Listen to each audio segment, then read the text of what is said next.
మా భర్త పేరు కోడిపల్లి.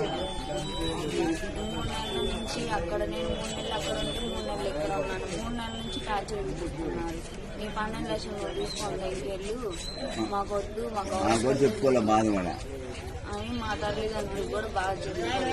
నన్ను ఏర్బంధనంగా ఆ ఇంట్లో ఉంచి ఒక 10 రూపాయల పేస్ట్, 10 రూపాయల సబ్బు అవి ఇచ్చి అలా చేశాను.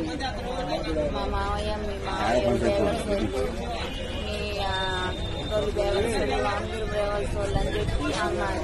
వాళ్ళతో నేను ఇంకా ఆయన పెడుతున్నా కానీ ఏమనలేదు. పెద్ద కానీ సైలెంట్గా ఉన్నాను. అంటే అది పెడుతున్నాను. గోల్డ్ చేయడానికి వెళ్తాను, గోల్డ్ షాప్ చేయడానికి వెళ్తాను. మా అత్తయ్య నా దగ్గర రాదు. వెళ్తా అంటే సంవత్సరం చేయడానికి వెళ్తా. భర్త దగ్గర కావాలి.